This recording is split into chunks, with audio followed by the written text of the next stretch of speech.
Shalom, and welcome to another show of GMS Boston. Giving all praises to Yahweh Bashim Yahushai. I'm Moss, and today's show will be entitled 2012, the year Esau goes hard on Israel. I firmly believe, and I'm sure you other brothers believe also, that this is going to be the year that they crack down on this truth and crack down on Israel. You know, they passed this NDAA bill with that counter terrorism portion of the bill, where they can indefinitely detain any American citizen without due process and without trial, and they can just lock you up, and they, most likely they're gonna torture you. You know, so what I'm gonna do is get into a little bit of those documents, the NDAA. And then there's another thing that was going on yesterday. I'm sure brothers noticed that Google and Wikipedia and a few other sites were raising awareness that Congress is also trying to pass another bill called the SOPA, which is the Stop Online Piracy Act. And what that is they're gonna pretty much police what's going on in the internet, because right now it's just open. You can put any type of information on there. You can pretty much put and find whatever you want on the internet. That's why they call this the information age. So what they're gonna do with that bill is try to police what's going on in the internet, and the main reason being is because in the last 4 to 5 years this truth has been coming out heavy due to the internet. So I'm going to get into those two bills, and I'm going to continue on in the spirit with Elder Gabar started with the our final hour, because this is these bills being passed is a part of that. Our darkest hour, I believe the show was called. Forgive me if I said it wrong. Let's continuing on that, piggybacking off of that, where these bills that are now being passed is just further proof that they're gonna crack down on us.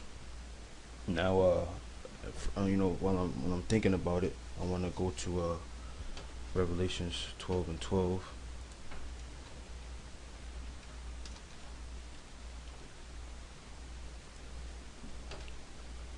It says here, Revelations 12 and 12.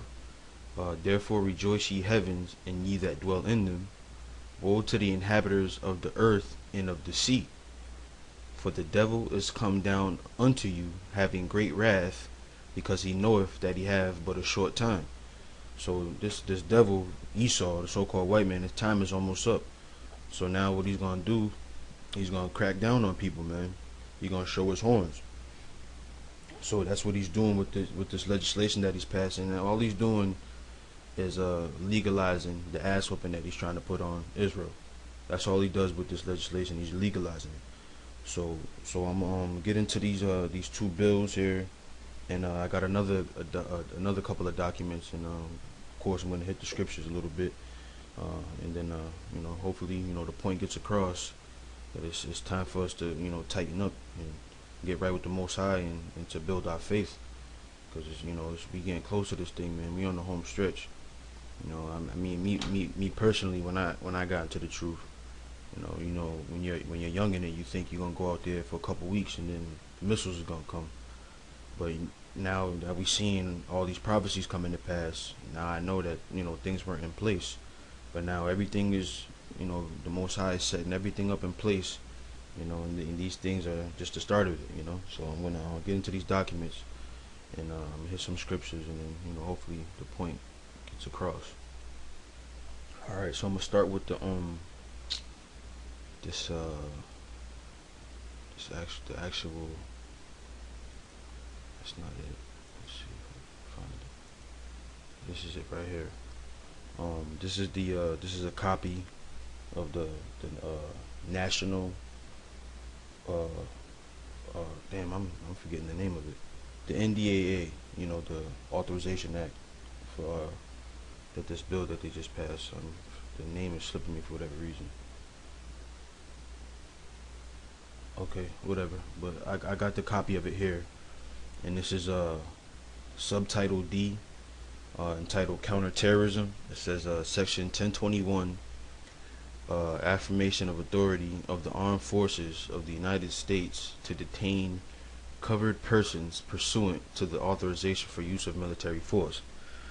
Now they have this thing here where it says to detain covered persons. Now they go into the covered persons here a little bit in this section, but they also have a document called the domestic extremism lexicon, where they actually have different religious groups and racial groups and sects, or for lack of better words, to describe what they would call different terrorist groups. And I'm gonna go into that that document also, but I'm gonna hit this real quick, this portion here. It says, in general, Congress affirms that the authority of the President to use all necessary and appropriate force pursuant to the authorization for use of military force includes the authority for the armed forces of the United States to detain covered persons pending disposition under the law of war. Alright, it says covered persons. A covered person under this section is any person as follows: a person who planned, authorized, committed, or aided the terrorist attacks that occurred on September 11, 2001. Now, we didn't aid or we didn't help plan this attack, because obviously it was an inside job, and we're not associated with the people that they're accusing of it. But back during that time, I don't know if most brothers have heard the story, but the elders tell a story about them trying to paint Israel in a bad light, saying that we had something to do with this. So they can put Al Qaeda, they can put the Taliban, or whatever they want to put in this document, but we know the real people that they're targeting is Israelites, because the only threat against America and the society is not a terrorist, but the truth. The truth is a threat, and we're the only men out there telling the truth. So you can put us in there. It says, or harbored those responsible for those attacks. It says here, number 2, a person who was a part of or substantially supported Al Qaeda, the Taliban, or associated forces that engaged in the hostilities against the United States or its coalition partners. Then it says here, including any person who has committed a belligerent act or has directly supported such hostilities in aid of such enemy forces. So when it's a vague statement, but that statement there is what includes us, because if you see here, it says including any person who has committed a belligerent act. When we're out there teaching this truth, they consider us to be belligerent, or where it says supported such hostilities in aid of such enemy forces. So we're out there, they would consider us being belligerent. We're telling people that America's going to be destroyed. We're telling people that so-called white people, Edomites, are going into slavery, and the rest of the nations are going into slavery. So that would be considered, being belligerent. So you best believe that us men that are out there teaching this truth and sincerity, and the niggas out there too, because General Gahana and all those other niggas, they think because they're half-assing that they're not considered to be terrorists, but the Lord is gonna have Esau round their ass up too. You see, so Esau, we're marked men out there. We're marked men. Whenever you step foot in your camp, whatever city you may be in, whatever country you may be in, we're marked men, because they said we're being belligerent, right? So even though these statements are vague, there's another document that they have, like I said, called the domestic extremism lexicon. Now they said that that they don't use it, and it was taken out of circulation, which I think is bullshit. It wasn't taken out of circulation, because here it is. It's telling you here in this new bill, the NDAA, that they still got these people in mind. It's just in a broader sense, okay? So I'm gonna go into this other document right here, I believe